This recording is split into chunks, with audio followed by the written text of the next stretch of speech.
ES Audio. From the Evening Standard in London, I'm Mark Blunden and this is The Leader.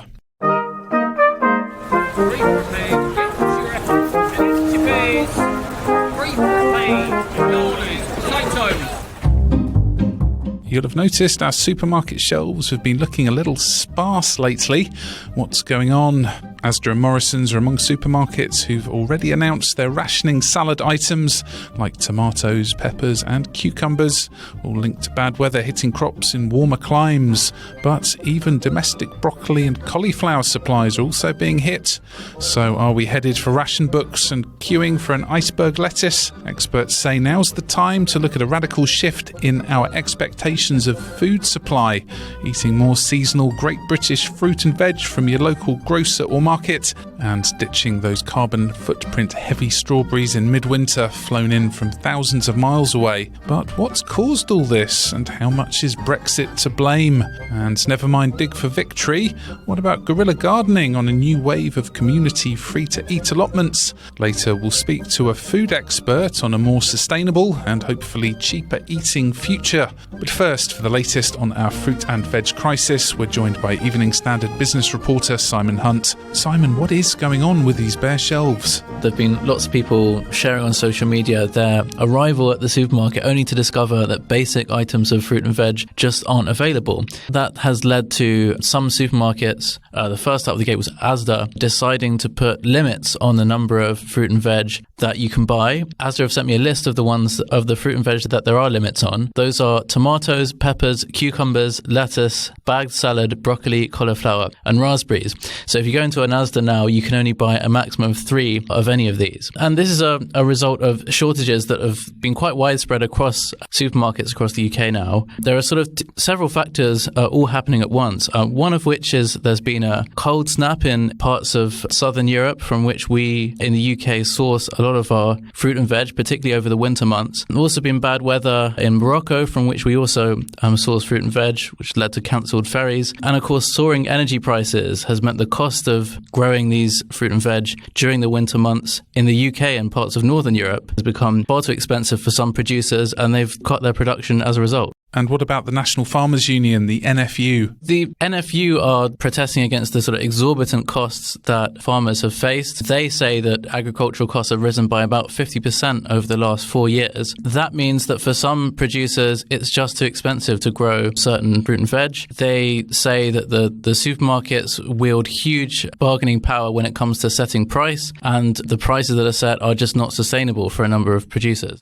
And could you expand a bit more on what role energy costs are playing? We're familiar by now with the sort of huge rise in energy prices, but I mean for farmers in particular in northern Europe, the only way they can grow a number of fruit and veg and certain veg over the winter months is by having heating greenhouses. The cost of heating these greenhouses is so high now that a number of them have decided to cut production as a result. Is there a Brexit link in all of this? The short answer is there is and there isn't. There is a Brexit link insofar as obviously supply chains for importing products to the UK are more challenging than they were before Brexit. There's also a labour issue in that a number of farmers have complained of labour shortages, the inability to get enough staff to grow and pick the crops that they are growing. But much of this isn't a Brexit issue insofar as it's a weather issue. How's food inflation looking right now, and what's the impact if you're a vegan relying on fruit and veg? Food inflation is among the highest of all the types of inflation that Brits face at the moment. If you sort of break out food inflation into the various different categories, in general, fruit and veg is at the lower end. So in that respect, fruit and veg prices are quite low relative to other things. But if you're looking at vegan products, that is products that are processed, that are made of fruit and veg, they have gone up a lot more than that. That they are, up as much as 20 or 30%, or in some cases 40%. There are a combination of factors there. One element is obviously the energy costs, in that processing food now costs a lot more than it did, just to sort of run the factories and the machinery and so on. And there's probably also an element of some supermarkets deciding to price vegan products in line with the increases they've seen of other non-vegan products. So, if the price of milk goes up 30%, they put vegan alternatives to milk up 30% as well to match that. Time for the ads now, but before that, the Evening Standard's launched its third stories competition for writers. Here's our head of audio, David Marsland, who is one of the judges, with details on how to enter. Small stories. Hello. Epic stories. Bit close, mate. Sorry. Your stories. All I saw was the dandruff, huge flakes all over his jacket. Imagined his wife brushing him down like a horse before he left for the hospital. When I was young, I prayed for the same thing, first in Punjabi, then in English, in case one language carried more weight than the other. We want them all. Enter the Evening Standard Stories competition, part of our upcoming Stories Festival, for a chance to win prizes, including a masterclass with best-selling author and head judge of the competition, Lottie Jeffs, a year's mentoring with London and LA-based production and management company 42, and publication on standard.co.uk. This year's theme is belonging, and you can do anything you want with it. It can be written by anyone over the age of 18 in the UK and be told any way you choose. Short stories, movies, TikTok videos, audio dramas. Tell your tale the way you think audiences will enjoy it best. Entries can be written up to 1,000 words or recorded as a video or audio up to 2 minutes. Pop over to stories.standard.co.uk/competition to find out how to enter for free. You'll find terms and conditions there too. That's stories.standard.co.uk/competition. Entries by Cannonball are not accepted. Sorry.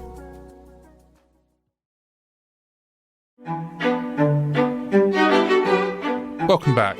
Now we're joined by Lucy Antal, lead for food justice at environmental campaign group Feedback Global.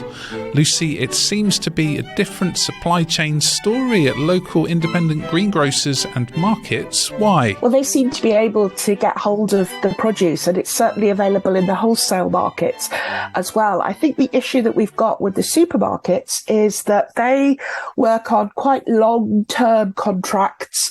They build in specific requests for when they want things and how they want things. And because we don't have the investment in British farming that we used to, a lot of those contracts go out into Europe and further afield. And when you have maybe an adverse weather situation, so it's been a bit colder in Spain and Morocco than normally, that means that there might be not exactly a shortage, but certainly less to go around than previously. We don't pay very good prices as British supermarkets for that produce, whereas Europe does. So for a Moroccan tomato grower, if he gets a better price in Europe than he's going to get in Britain, and he could just drop it into a European hub rather than having to trek it all the way over to us through two sets of customs, you begin to see why maybe there might be a bit of an issue there to supply the supermarkets. What's your view on rethinking what to eat and when? I've been giving the example of the Isle of Wight, where they grow tomatoes, and they grow them basically from April through to the end of October, because that's when the sunshine is at its highest. That's when the tomatoes can ripen naturally, etc. But they only operate between those particular parameters. So their tomatoes aren't cheap, but they are really tasty and really good. And I think there's an element where you could say, oh, you're just being a tree hugger and saying you need to eat seasonally, and that means all we're going to eat is kale and swede in the middle of winter. I don't think we need to go quite that far, but I do think it would really be intelligent of us to look at seasonal produce, because prices do come down when there's more availability of it. So if you're buying strawberries in January, they're quite pricey. They don't actually taste that good. But if you jump to June, July, when they're in season, they're pretty reasonable. You could get a punnet for £1 and they taste nice. So I think we need to sort of rethink those things. But we have been conditioned by the supermarkets to expect everything always there. What's being done to reclaim land to grow more edible produce here in the UK? A lot of land is kind of wasted at the moment. So in terms of farms, you've got lots and lots of really good farmland that just gets used to grow sugar beet, which is kind of a bit wasteful. And also, given the fact that everybody wants to see sugar consumption come down, seems a bit mad.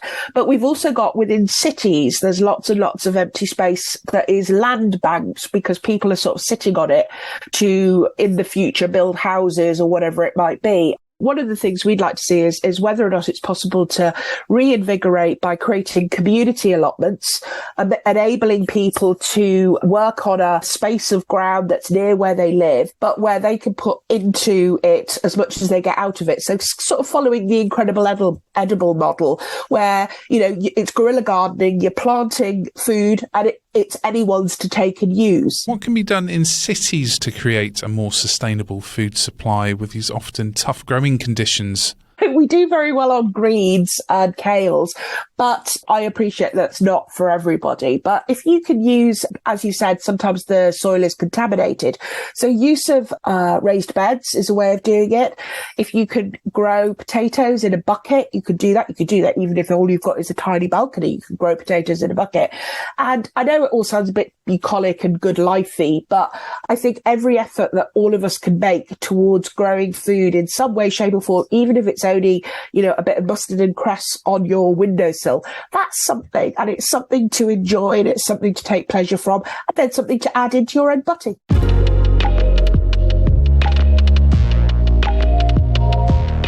There's more on this story in the Evening Standard newspaper and online at standard.co.uk. That's The Leader. We're back on Thursday at 4 p.m.